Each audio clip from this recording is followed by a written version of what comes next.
हमारे इस channel know basics पे आपका फिर से स्वागत है। दिल्ली सल्तनत को हम लोग पूरी तरीके से कवर कर चुके हैं, लेकिन दिल्ली सल्तनत से जुड़े जुड़े हुए कुछ और भी पार्ट है, उसको भी डिस्कस करना काफ़ी ज़रूरी है। जैसे दिल्ली सल्तनत के प्रशासन को समझना काफ़ी ज़रूरी है। सामाजिक और आर्थिक स्थिति कैसी थी, इसको जानना ज़रूरी है। साथ में कला और संस्कृति से जुड़े हुई बातें हैं, तो इन चीज़ों को आज हम डिस्कस करेंगे। इसमें से कला और संस्कृति से जुड़ी हुई जो चीज़ें हैं उससे नेक्स्ट वीडियो में डिस्कस करेंगे। आज के इस वीडियो में हमारा जो टॉपिक होगा डिस्कशन का, वो है सल्तनत कालीन प्रशासन और सामाजिक स्थिति, आर्थिक स्थिति के बारे में। तो शुरुआत करते हैं। दोस्तों, दिल्ली सल्तनत का जो शासन था, ऐसे तो एक स्वतंत्र शासन था, लेकिन जो सर्वोच्च यहाँ पे जो राजा होते थे, जो शासक होते थे, उन्हें सुल्तान कहा गया और सुल्तान के नाम से ही सल्तनत आया। तो दिल्ली पे राज कर रहे थे तो दिल्ली सल्तनत कहलाया। अब ये सुल्तान जो हैं वो अपने आप को खलीफा का एक प्रतिनिधि मानते हैं और उसी तरीके से यहाँ पे शासन का संचालन भी होता है। तो जितने भी शासक आए, अधिकतर लोगों ने खलीफा का अपना प्रतिनिधि माना। कुछ लोग ऐसे जरूर हुए, जैसे कि अलाउद्दीन खिलजी एक आए, तो उनकी जो सोच थी एक धर्म निरपेक्षता वाली सोच थी। लेकिन अलाउद्दीन खिलजी के विषय में एक बात और भी थी कि वो धर्म और शासन, इन दो चीज़ों को अलग अलग करके वो रखता था। मतलब राजनीति अलग होनी चाहिए, धर्म अपनी जगह पे है। लेकिन ऐसा नहीं था कि वो खलीफा को बिल्कुल मानता ही नहीं था, बल्कि खलीफा का सम्मान वो भी करता था और एक मुस्लिम रीति के अनुसार ही भारत पे शासन चलाया जा रहा था। दूसरा, एक मोहम्मद बिन तुगलक की चर्चा करना भी जरूरी है। वो काफ़ी धर्मनिरपेक्ष व्यक्ति था और वो सारे धर्म के लोगों का बराबर तरीके से आदर करता है। होली में भी वो शामिल होता है, सती प्रथा को दूर करने का प्रयास करता है। तो इस तरीके के कुछ गिने चुने शासक भी आए, लेकिन अधिकतर जो शासक यहाँ पे आते हैं, उनका प्रशासन और शासन करने का जो तरीका होता है वो इस्लामिक रीति रिवाजों पर ही आधारित होता है और वो अपने आप को एक तरीके से कह लें तो खलीफा का प्रतिनिधि ही मानकर यहाँ पर शासन करते हैं। और अगर इस दृष्टि से देखें तो भारत एक इस्लामिक राज्य उस समय में था। इसको इस तरीके से भी सोच सकते हैं कि आज के समय में राष्ट्रमंडल देशों के जो सदस्य हैं, उसके अधिकतर जो देश हैं, जैसे कि ऑस्ट्रेलिया को ले लें, आप कनाडा को ले लें, तो वहाँ के जो संवैधानिक प्रमुख हैं वो कौन होते हैं? तो इंग्लैंड की महारानी या इंग्लैंड के राजा जो भी हों, वो होते हैं संवैधानिक प्रमुख। तो वैसी ही स्थिति यहाँ पर भी थी। अब आज के समय में है कि ऑस्ट्रेलिया, कनाडा जैसे देशों में क्या है कि संवैधानिक प्रमुख तो इंग्लैंड के राजा या रानी हैं, लेकिन वहाँ की एक स्वतंत्र शासन व्यवस्था चलती है, एक स्वतंत्र राज्य है वो, और प्रमुख जो होते हैं वहाँ के प्रधानमंत्री होते हैं या अन्य राष्ट्र प्रमुख होते हैं। तो वो अपने देश का एक स्वतंत्र संचालन करते हैं। तो वैसी ही स्थिति उस समय भारत की भी थी कि खलीफा को एक तरीके से आप कह लें कि अगर लोकतांत्रिक भाषा में बात करें तो खलीफा जो है वो इराक के, वो एक संवैधानिक प्रमुख है हमारे देश के, और यहाँ पर शासन करने वाला जो सुल्तान है वो वास्तविक प्रमुख है। उसी के अंदर में पूरी शासन व्यवस्था, शासन और प्रशासन दोनों चीजें चल रही है। तो यही बातें थी। तो अब दिल्ली सल्तनत में जो हालांकि हमेशा एक ही तरीके की शासन व्यवस्था नहीं रही, लेकिन अधिकतर जो चीज़ें हैं वो एक समान सी रही। कह सकते हैं कि 90% चीज़ कॉमन थी और कुछ मामलों में क्या होता था कि जैसे शासक होते थे तो उसी के अनुसार से कुछ चेंजिंग भी आता था। चेंजिंग इस तरीके से आता था कि कुछ नई चीजें लाई जाती थी, कुछ नए विभाग स्थापित कर लिए जाते थे, तो इस तरीके की कुछ चीजें होती थी। अब उस समय शासन के सर्वोच्च शिखर पे जो बैठा हुआ व्यक्ति होता था वो सुल्तान होता था। और अगर आज की दृष्टि से तुलना करें तो उस समय भी दो तरीके का शासन था। एक केंद्र के स्तर पे शासन चलाया जा रहा था और एक राज्यों के स्तर पे था। लेकिन उस समय की स्थिति थोड़ी सी भिन्न थी। इसको आप एकीकृत प्रणाली कह सकते हैं कि राजा के आज के समय में क्या है कि राज्यों को बहुत ज्यादा अधिकार दिए गए हैं। उनके जो अपने विषय हैं उन पे राज्य जो हैं वो सर्वोच्च हैं अपने विषयों पर। केंद्र पर पूरी तरीके से हर मामले में वो निर्भर नहीं है। लेकिन उस समय की स्थिति ऐसी नहीं थी। राजा को जैसी इच्छा होती थी अपने अधीन राज्यों को उसी अनुसार से वो नियंत्रित करते थे। फिर भी जो है मोटा मोटी मिला जुला कर अगर देखें तो केंद्र के पूरा जो दिल्ली सल्तनत था उसका शासन प्रमुख सुल्तान होता था, जिसे राजा कहा गया या सुल्तान कहा जाता था। उसके बाद उसके एक जो देश है भारत जो है वो कई प्रांतों में बटा हुआ था और हर एक प्रांत को इक्ता कहा जाता था, इक्ता व्यवस्था। अब इसमें जो है इक्ता जो है एक तरीके का प्रांत है, राज्य है आज के समय से, तो इनकी संख्या घटती बढ़ती रहती थी। अगर कमजोर शासक होते थे तो बाहर के शासक हमारे यहाँ के क्षेत्र पर अधिकार कर लेते थे। अगर कोई मजबूत शक्तिशाली सुल्तान अगर होता था तो बाहर के क्षेत्रों पर अधिकार करके अपने राज्य में मिला लेता था, अपने देश में मिला लेता था। तो इस प्रकार से इक्ता की जो संख्या थी वो घटती बढ़ती रहती थी। या कुछ ऐसे भी सुल्तान होते थे कि क्षेत्र में परिवर्तन कर देते थे। किसी व्यक्ति को अगर उन्हें उससे अगर ज्यादा खुश हो गए तो उसको एक क्षेत्र दे दिया, जो पहले से जो क्षेत्र है उसी में से कुछ क्षेत्र बांट दिया निकाल कर, और एक नया एक कह लें कि राज्य बना दिया और एक नया इक्तेदार को बिठा दिया गया। तो ये चीजें होती थी। उसके बाद प्रांत जो है सीख में बटा होता था और सीख जो है वो सीख का जो प्रमुख होता था उसे सीखदार कहा जाता है। इसकी तुलना वर्तमान में आप कमिश्नरी से कर सकते हैं। वर्तमान में जो राज्य अलग अलग कमिश्नरी में विभाजित होता है, प्रमंडल जिसे कह सकते हैं आप, तो कमिश्नरी में बटा हुआ था तो इसे सीख कह सकते हैं। सीख जो है सो परगना में बटा हुआ था, मतलब परगना की तुलना आप आज के जिलों से कर सकते हैं। और जिला जो है वो कई गांवों में बटा हुआ था।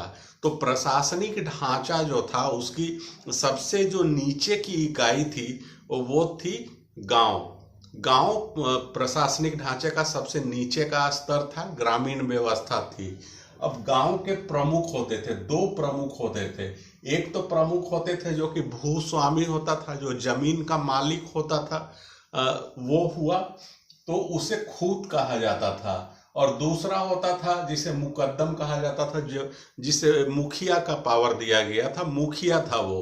तो उस आज के समय का जो मुखिया है उसी को आप मुकद्दम कह सकते हैं। और मुखिया के अंतर्गत में क्या थी, तो इसे न्याय करने की शक्ति भी दी गई थी। इसके अंदर में कुछ पुलिस की तरीके की चीजें भी होती थी, अर्थात आप कह सकते हैं कि पुलिसिंग और जुडिशियरी, अर्थात न्याय और पुलिसिंग दोनों चीजें मुखिया को दी गई थी। और जो भूस्वामी होते थे, जो खूत होते थे, उसको ये अधिकार प्राप्त नहीं थे। उससे राजस्व से संबंधित अधिकार थे कि जैसे राजस्व की वसूली करना है, कर संग्रह करना है, तो ये सब चीजें भूस्वामी को दिए गए थे, खूत को दिए गए थे। अब केंद्रीय स्तर पर देखें तो सुल्तान किस तरीके से शासन करता था, तो आज की तरह जैसे आज हमारे प्रधानमंत्री होते हैं केंद्र के शीर्ष पर, जो वास्तविक प्रधान है, ऐसे तो संवैधानिक प्रधान राष्ट्रपति होते हैं, लेकिन जो वास्तविक कार्यपालिका शक्ति होती है वो प्रधानमंत्री में निहित होती है। तो उस समय राजतंत्र था, तो राजतंत्र में राजा ही प्रमुख होता है। सुल्तान जो है सो वो सर्वोच्च शासक है, वही सत्ता के शीर्ष पर है। अब वो काम कैसे करता है, अपने कार्यों को कैसे करता है, तो प्रधानमंत्री जो काम करते हैं उसके अंतर्गत कई विभाग होते हैं, अलग अलग विभागों के मंत्री होते हैं। तो एक मंत्री परिषद होती है प्रधानमंत्री के अंतर्गत, वो पूरा मंत्री परिषद जो है वो कार्यपालिका के काम देखते हैं। तो इसी प्रकार से सुल्तान जो काम करते थे उनके अंतर्गत एक मंत्री परिषद होती थी और वही उसी मंत्री परिषद के सहयोग से वो पूरे काम निपटाया करते थे। अब इस मंत्री परिषद में ये अलग अलग विभाग हैं, अलग अलग विभाग जो ये 6 आप देख रहे हैं, ये 6 जो है सो लगभग हर एक काल में हर एक सुल्तान के समय में ये विभाग काम करते थे। बाकी कुछ जो ऐसे विभाग थे जो कुछ राजाओं ने स्थापित किए थे, कुछ सुल्तानों ने स्थापित किए थे, उसकी चर्चा हम कर चुके हैं। यहाँ पे फिर से एक बार उसको हम देख लेंगे। तो सुल्तान के बाद जो सबसे प्रमुख पद होता था वो होता था वजीर का, और इसे और वजीर को दीवाने वजारत भी कहा जाता है। और यहाँ पे जो वजीर होता था उसे प्रधानमंत्री भी कहा जाता था, और उसके अंतर्गत राजस्व की पूरी जिम्मेवारी होती थी। तो अगर कह ले तो प्रधानमंत्री और वित्त मंत्री दोनों के पावर उसमें वजीर में निहित थे, और राजस्व से संबंधित, कर से संबंधित, वित्त से संबंधित जितनी चीजें होती है वो सारे वजीर के अंतर्गत आता है। तो सुल्तान के बाद का दूसरा सबसे प्रमुख पद जो था वो वजीर का था, और विभाग जो है सो दीवाने वजारत कहलाता है। वजीर के बाद का दूसरा प्रमुख जो पद है वो है दीवाने आरिज। दीवाने आरिज जो है वो क्या था, तो सैन्य विभाग था। सेना से संबंधित से जो विभाग सेना के उसके अंतर्गत में सेना आती थी देश की रक्षा करने के लिए, या युद्ध करने से संबंधित जो सारे जो चीजें होंगी वो जो है सो सैन्य प्रमुख के अंतर्गत आएगा। तो सेना से संबंधित विभाग दीवाने आरिज। अन्य भी विभाग थे, जैसे विदेश विभाग को दीवाने रिसालत कहा जाता था। बाहर के देशों के साथ किस तरीके का संबंध रखना है, युद्ध करना है, संधि करनी है, इन सब चीजों को जो है वो दीवाने रिसालत देखता था। उसके बाद न्याय विभाग थे। तो न्याय विभाग को आप दो भागों में बांट सकते हैं। एक था सद्र उस सुदूर कहा जाता था, ये भी न्याय से जुड़ा हुआ विभाग था, लेकिन ज्यादातर ये धार्मिक मामलों में न्याय करने वाला ये विभाग था। एक और विभाग था जिसे काजी उल कुजाल कहा जाता था, ये भी न्याय व्यवस्था को ही देखता था।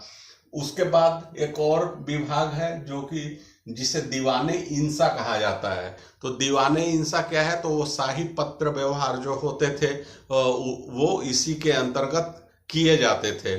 जो भी बाहर के देशों के साथ कोई आंतरिक पत्राचार होना है तो वो सारी चीजें जो है, पत्र का आदान प्रदान, भेजना, उसको लिखना, ये करना, ये सब सारी चीजें जो है सो दीवाने इंसा के अंतर्गत आते थे। अब हम आते हैं कुछ वैसे भी विभाग भी स्थापित किए गए कुछ राजाओं के द्वारा। उन्होंने कुछ अगर स्पेशल काम की अगर उद्देश्य है कुछ करना चाह रहे हो तो उसके लिए उन्होंने कुछ अलग से विभाग बनाए। वो कौन कौन से थे वो हम देख लेते हैं। तो पहला आता है दीवाने मुस्तख राज। ये क्या था, वित्त से संबंधित मामला था, और इसकी स्थापना अलाउद्दीन खिलजी ने की थी। बाजार व्यवस्था और राजस्व व्यवस्था में उसने काफी सुधार किया था। अलाउद्दीन खिलजी ने बहुत सारी चीजें लाई थी, जैसे कि वो एक खालसा भूमि में बदल दिया था। इक्तेदारी वाली व्यवस्था को वो बदल कर वो जमीनें वापस ले लेता है, और वो क्या करता है, एक खालसा भूमि लाता है, और राजस्व उसी के अंतर्गत आता है। तो जो राजस्व का संग्रह जो होता है वो दीवाने मुस्तख राज के अंतर्गत ही किया जाता है। उसके बाद एक है दीवाने कोही। इसकी स्थापना मोहम्मद बिन तुगलक ने की थी, और ये कृषि से संबंधित विभाग था जिसकी स्थापना मोहम्मद बिन तुगलक ने की थी।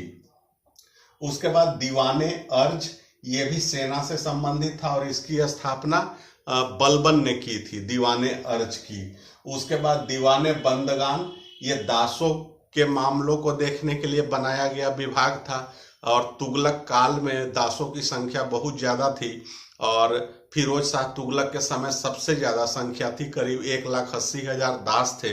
तो उनकी देखभाल करने के लिए दास से संबंधित जो भी चीज़ें होती थी उसकी देखरेख के लिए एक विभाग बनाया गया था जिसे दीवाने बंदगान कहा गया। उसके बाद एक फिरोज शाह तुगलक ने ही दीवाने खैरात स्थापित किया था। ये दान विभाग था, जरूरतमंद लोगों की सहायता के लिए जो आर्थिक मदद देने के लिए एक विभाग स्थापित किया था फिरोज शाह तुगलक ने, और वो विभाग था दीवाने खैरात। उसके बाद फिरोज शाह तुगलक ने ही एक पेंशन विभाग स्थापित किया था जिसे दीवाने इस्तिहाक कहा जाता है। तो ये कुछ विभाग कुछ पर्टिकुलर राजाओं ने स्थापित किए अलग अलग कामों के लिए, अपने अपने उद्देश्यों को पूरा करने के लिए, जो उनकी सोच थी उसके अनुसार से उन्होंने विभाग स्थापित किए।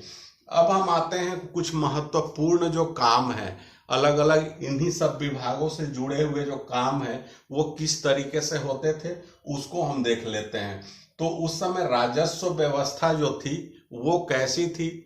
तो राजस्व का मतलब होता है टैक्स कलेक्शन, मुख्य उद्देश्य होता है राजा को एक नियमित आय हो जिससे कि वो अपनी खर्चों को पूरा कर सके, और चाहे वो युद्ध का हो, आक्रमण का हो, देश की सुरक्षा का हो, देश के विकास की बात हो, तो उसके लिए पैसे की जरूरत होती है।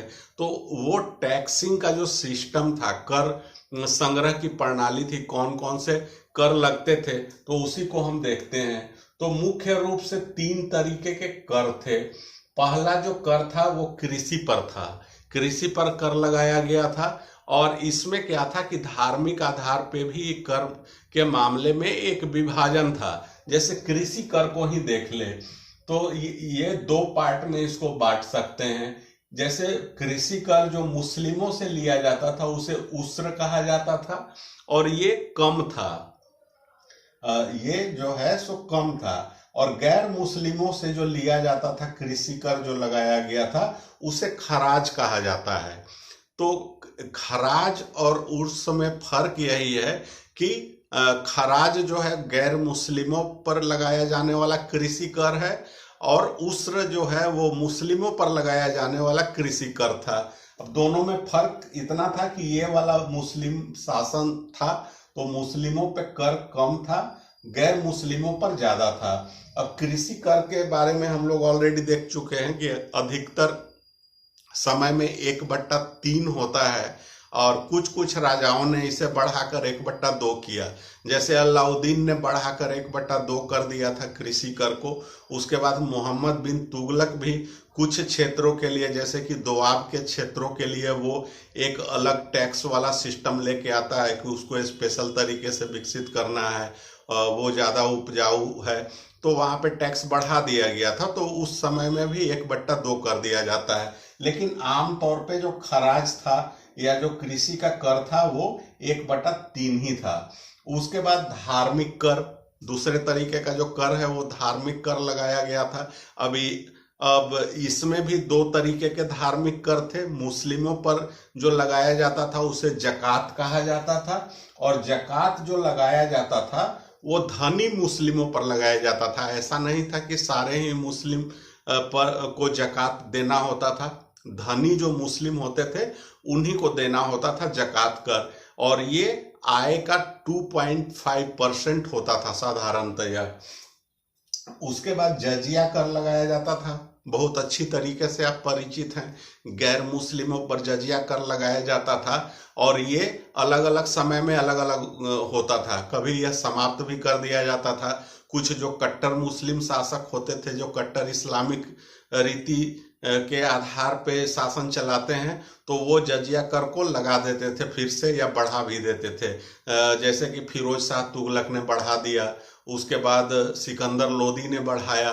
तो इस प्रकार से इन लोगों ने जजिया कर को बढ़ाया या लगाया, कुछ लोगों ने इसे हटाया भी जजिया कर को। तो ये 30% से लेकर 50% तक होता था। जजिया कर, कुल आय का 30 से 50% जो है वो जजिया कर के रूप में लिया जाता था गैर मुस्लिमों से। उसके बाद एक और जो टैक्स होता था वो है खम्स। तो खम्स क्या था? तो ये बेसिकली युद्ध में लूटे गए माल का हिस्सा था। खम्स जो है बात ऐसी थी कि जब कोई दिल्ली सल्तनत का किसी अन्य क्षेत्र पर अधिकार, बाहर के क्षेत्रों पर अधिकार कर लेते थे, युद्ध करते थे, उसके बाद वहां जब उन्हें हरा दिया जाता था तो उनके धन संपत्ति को लूट कर लेकर आती थी उनकी सेना। तो वो लूटे गए जो धन संपत्ति का जो हिस्सा होता था उसमें भी बंटवारा होता था। एक हिस्सा जो है वो राजकोष में जमा करवा लिया जाता था और कुछ हिस्सा जो है सो वो सैनिकों को दे दिया जाता था। तो साधारण रूप से जो राजकोष में जमा होने वाला जो हिस्सा होता था उसी को खम्स कहा जाता था और ये 1/4 होता था। जितना सामान लूटा गया है उसका 1/4 या 1/5 जो हिस्सा है, सॉरी 1/5, हाँ 1/5 साधारणतः राजकोष में जमा करवाया जाता था। लेकिन कुछ ऐसे भी शासक थे जैसे कि अलाउद्दीन खिलजी, मोहम्मद तुगलक, इनका ये कहना था कि युद्ध जो है सो हम कर रहे हैं, सेना तो मात्र एक जो है सो माध्यम है। तो अधिकतर हिस्सा जो है सो वो राजकोष में जमा होना चाहिए, कम वाला हिस्सा जो है वो सैनिकों को दिया जाना चाहिए। तो 4/5 हिस्सा तक भी राजकोष में जमा करवाया जाता था और 1/5 हिस्सा सैनिकों में बांट दिया जाता था। तो ये वैरी करता रहता था, 1/5 से लेकर 4/5 तक का हिस्सा जो है वो खम्स होता था। इसके अलावा सरकार को और कहाँ से राजस्व प्राप्त होते थे? तो इसके लिए अन्य तरीके के भी टैक्स लगाए गए थे। जैसे व्यापार पे कर लगाया गया था। अब व्यापार का कर यहाँ पे जो अगर आप कह रहे हैं तो दोनों तरीके का व्यापार, आंतरिक व्यापार जो हो रहा है अर्थात देश के अंदर जो व्यापार किया जा रहा है उस पर भी लगाया जाता था टैक्स, और बाहर के देशों के साथ जो आयात निर्यात होते थे उस पर भी टैक्स लगाया जाता था। वो एक बड़ा स्रोत था। उसके बाद पशु और घर पे भी टैक्स लगाया जाता था। जैसे अलाउद्दीन खिलजी ने शुरुआत की थी चरी और घरी का के नाम से, हम लोग देख चुके हैं ऑलरेडी। चरी चराई पर, पशुओं पर लगता था वो कर, घरी घरों पे लगाए जाते थे कर। तो एक वो भी एक आय का स्रोत होता था। सिंचाई पर भी टैक्स लगाया जाता था। जैसे कि तुगलक काल में नहर बनवाए गए थे फिरोज शाह तुगलक के द्वारा या गयासुद्दीन तुगलक के द्वारा। तो जो भी दिल्ली सल्तनत में सिंचाई के साधन विकसित किए गए, अगर उससे किसान पानी लेता था, सिंचाई करता था अपनी खेतों की, तो उस पर टैक्स लगाया जाता था और वो साधारणतया 1/10 होता था। तो ये सरकार के या कह लें कि सुल्तान के आय के स्रोत होते थे। अब हम आते हैं सैन्य व्यवस्था पे। सैन्य व्यवस्था किस तरीके से थी? तो 3 तरीके के सेना मुख्यतः 3 भागों में बांटा गया था। एक अश्व सेना कहा जाता था या घुड़सवार सेना, दूसरा गज सेना और तीसरा था पैदल सेना। इसमें से सबसे ज्यादा संख्या पैदल सेना की थी, पैदल सैनिकों की। और लेकिन सबसे महत्वपूर्ण जो सेना होती थी वो घुड़सवार सेना होती थी। घुड़सवार सेना का इस्तेमाल किया जाता था कि बहुत तेजी से अगर आक्रमण करना है या बहुत तेजी से किसी स्थान पर पहुंचना है तो उसके लिए सबसे ज्यादा घुड़सवार सेना का ही इस्तेमाल होता था। गज सेना जो होती थी, मतलब हाथियों की सेना होती थी, उसका भी इस्तेमाल होता था। इसका इस्तेमाल किस लिए किया जाता था? तो मुख्य रूप से अवरोध को दूर करने के लिए किया जाता था या किलों को तोड़ने के लिए। शत्रु पक्ष का अगर किले में घुसना है तो वो किले का दरवाजा तोड़ना है या दीवारें तोड़नी है, तो ये काम हाथियों के द्वारा करवाया जाता था या गज सेना के द्वारा करवाया जाता था। या अन्य तरीके के जो भारी अवरोध हटाने होते थे या बहुत बड़ी सेना शत्रुओं की आ गई है तो उस भीड़ को हटाना है, सेना को तितर बितर करना है विरोधी सेना को, तो उसके लिए भी हाथी सेना हस्ती सेना का इस्तेमाल किया जाता था। तो ये भी एक महत्वपूर्ण अंग था गज सेना। उसके बाद सेना कितने प्रकार की थी वो देखते हैं। तो मुख्य रूप से सेना 4 प्रकार की थी। एक जो पहला प्रकार है वो सुल्तान की सेना थी, राजा के अधीन हमेशा वो रहती थी। राजा उसका प्रमुख थे, या कह लें कि राजा का इस पे दखल होता था कि वो इस पर नजर रखते थे। और उसमें भी 2 प्रकार थे, एक तो है कि युद्ध और शांति। युद्ध के समय में वो लड़ाई करते थे और शांति काल में वो कुछ अलग काम उनको बांटा जाता था, वो करते थे, जैसे खेती बाड़ी करना या राजकाज से जुड़े हुए जो अन्य काम उन्हें सौंपे जाते थे, तो वही काम वो करते थे। तो साधारण रूप से आप देखते ही हैं कि आज के समय में भी जो सेना है सिर्फ युद्ध ही नहीं लड़ती है, बल्कि शांति के समय में बहुत सारे काम करती है सेना हमारे। जैसे अगर बाढ़ आ गया तो राहत का काम में वो हिस्सा लेती है, अकाल के समय में वो राहत पहुंचाती है, या अन्य तरीके की कुछ प्राकृतिक आपदा आ जाती है तो उसमें भी वो राहत का कार्य करती है। तो उसी तरीके से वो काम लिया जाता था सैनिकों से। दूसरी जो सेना थी वो इक्तेदार की सेना होती थी। अब इसमें क्या था कि इक्तेदार क्या था, तो जो अलग अलग जो क्षेत्र दिए जाते थे, इक्ता में जो बांटा गया था, और इक्ता के जो प्रमुख होते थे उन्हें इक्तादार कहा जाता था। तो उन्हें भी सेना रखनी होती थी और जरूरत के समय वो सुल्तान को मदद करते थे, तो उनकी एक सेना होती थी। एक अस्थाई सेना होती थी। अस्थाई सेना, जैसे युद्ध अगर आन पड़ी है तो ऐसी स्थिति में लड़ाई लड़ने के लिए भर्ती करवाए जाते थे। युद्ध के समय नई भर्तियां ली जाती थी, लोगों को बहाल किया जाता था लड़ने के लिए, और युद्ध समाप्त होने के बाद उनको हटा दिया जाता था। तो ये अस्थाई सेना थी। उसके बाद एक स्वयं सेवक लोग भी होते थे, और ये खास करके वैसे मामलों में होता था जिनमें जिहाद का आह्वान किया जाता था। जिहाद क्या है, तो गैर मुस्लिमों के विरुद्ध, या कह लें कि काफिरों के विरुद्ध जो युद्ध होते थे, लड़ाई होते थे, तो उसमें कई स्वयं सेवक लोग भी आते थे जो अपनी इच्छा से धर्म की रक्षा के लिए लड़ते थे। जब जिहाद का आह्वान किया जाता था तो ये गैर मुस्लिमों के विरुद्ध युद्ध में स्वयं सेवक लोग भी आते थे। तो ये भी एक सेना ही थी। सेना जो है, सेना का गठन किस तरीके से किया गया था, तो सेना का गठन दशमलव प्रणाली के आधार पे इसकी संरचना थी सेना की।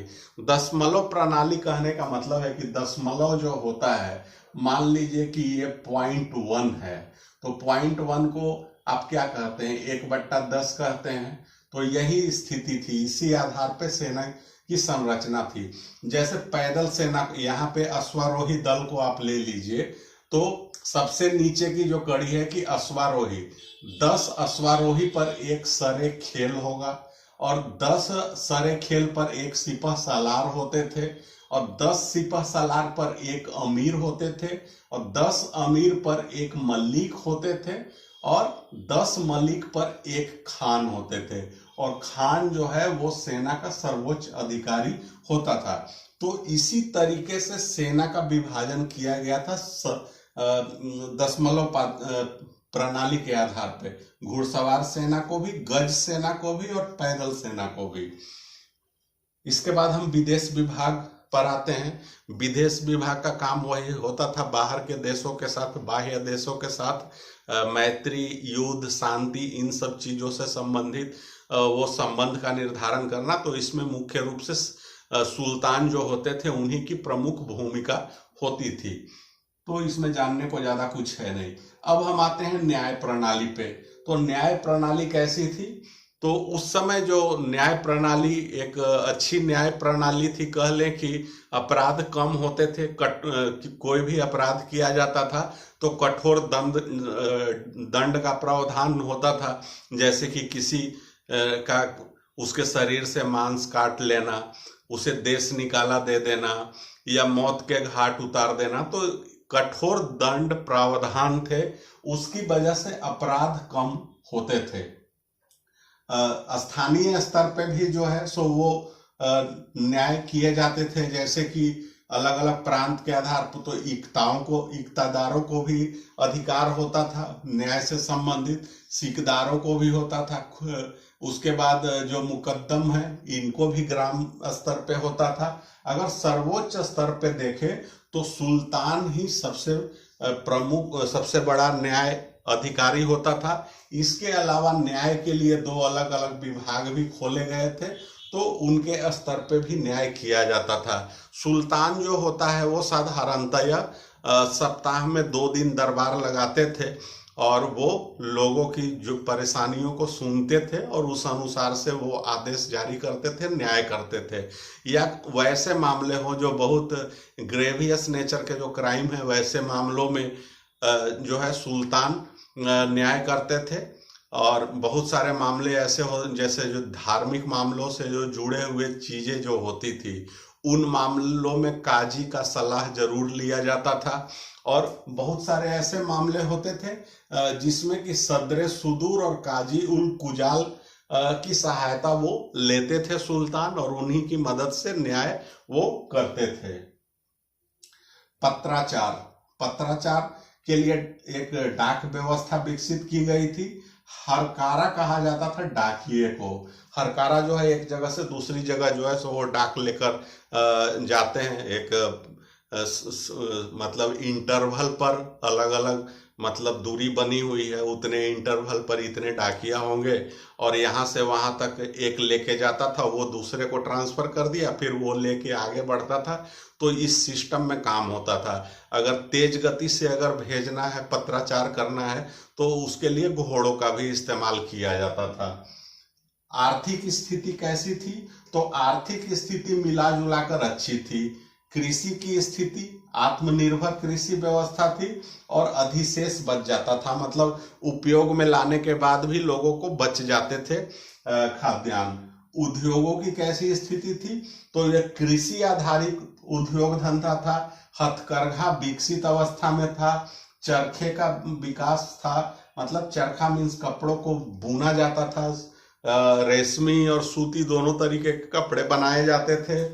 तो उसके बाद रत्न और आभूषण से जुड़े हुए जो उद्योग धंधे थे वो भी चलते थे। साथ में एक और हस्तशिल्प का बहुत अच्छा विकास हुआ था उस समय में। व्यापार पर हम आते हैं। व्यापार क्या है? तो दोनों तरीके के व्यापार थे। आंतरिक व्यापार भी होते थे, बाह्य व्यापार भी होते थे।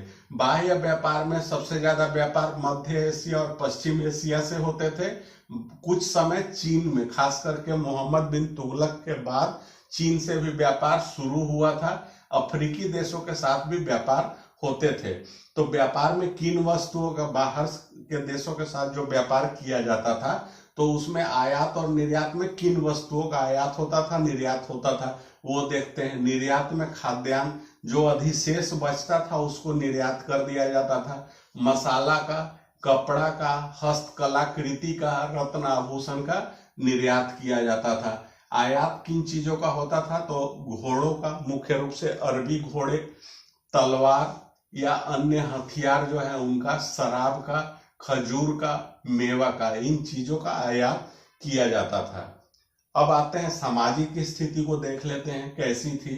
तो सामाजिक स्थिति में अगर हिंदुओं की स्थिति को देखें तो उनकी स्थिति मिला जुला कर खराब थी।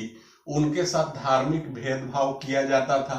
उन्हें जिम्मी जैसे अपमान सूचक शब्दों का प्रयोग किया जाता था। हिंदुओं के लिए जाति प्रथा जो थी वो भी थी, और समाज में, हिंदू समाज में ऊंच नीच छुआछूत की भावना भी थी। मुस्लिम समाज किस तरीके से था? तो मुस्लिम समाज भी अगर मुस्लिम देखें तो मुख्य रूप से 3 तरीके के मुस्लिम थे। एक तो तुर्क मुसलमान थे। अधिकतर समय में दिल्ली सल्तनत पर तुर्क शासकों ने राज किया है, तुर्क मुसलमानों ने राज किया, तो उनकी स्थिति अच्छी थी। फारसी मुसलमान जो थे, ईरान से जुड़े हुए, या कह लें कि शिया जो मुसलमान थे, उनकी स्थिति साधारण थी, बहुत ज्यादा अच्छी भी नहीं थी, बहुत ज्यादा खराब भी नहीं थी। हिंदुस्तानी मुसलमान, वैसे मुसलमान हिंदुस्तानी लोग ही हैं जो कन्वर्ट होकर मुस्लिम बने हैं, तो वैसे लोगों की स्थिति अच्छी नहीं थी, लेकिन इनकी स्थिति जो है ऐसे तो खराब थी, लेकिन इनकी स्थिति हिंदुओं से अच्छी थी। अब स्त्रियों की स्थिति कैसी थी वो जान लेते हैं। तो हिंदू और मुस्लिम इसमें भी स्त्रियों की स्थिति अलग अलग थी। हिंदुओं में सामाजिक बुराइयां आ चुकी थी, जैसे कि सती प्रथा या अन्य चीजें, जो कन्या हत्या जो होता है, बच्चियों को गर्भ में मार डालना, या जो अगर बच्चियां जन्म ले रही है तो उनको मार दिया जाता था, बाल हत्या, वो सब चीजें आ चुकी थी। मुस्लिमों में क्या था कि स्थिति बहुत ही ज्यादा खराब थी, स्त्रियों को सिर्फ भोग की वस्तु समझा जाता था। दासों की स्थिति कैसी थी? तो दास प्रथा प्रचलन में तो था, लेकिन दासों की स्थिति अच्छी थी। ऐसा नहीं था कि उन्हें जो है सो जोर जबरदस्ती बंधुआ मजदूरी करवाया जा रहा है, बहुत निम्न स्तर का काम करवाया जा रहा है, ऐसा नहीं है। उनकी योग्यता के अनुसार उनसे काम लिया जाता था।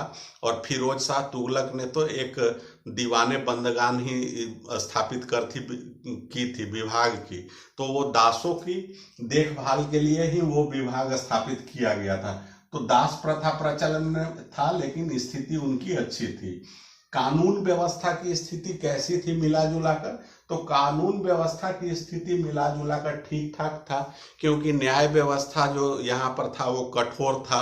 आंख के बदले आंख वाली न्याय व्यवस्था चलती थी। मुस्लिम शरिया पे आधारित दंड विधान चलता था। तो इसलिए मिला जुला कर ठीक ठाक थी, लेकिन रास्तों में लूटपाट का भय बना रहता है। और ऐसा कई इतिहासकारों ने, खास करके इब्न बतूता ने अपने रेहला में लिखा है कि रास्तों में लूटपाट का एक भय बना रहता था। इसलिए व्यापारी लोग जो हैं वो बहुत सजग रहते थे, बहुत डर कर व्यापार करते थे। तो दोस्तों, उम्मीद करता हूं कि ये प्रशासनिक और सामाजिक बातें दिल्ली सल्तनत से जुड़ी हुई आपको समझ में आई होगी। अगर वीडियो अच्छा लगा हो तो लाइक करिए, शेयर करिए स्टूडेंट्स और अपने सगे संबंधियों के बीच में। इस चैनल को सब्सक्राइब कर लीजिए, नोटिफिकेशन वाली घंटी जरूर से बजा दीजिए। फिर से मिलते हैं आगे की वीडियो में, तब तक के लिए धन्यवाद।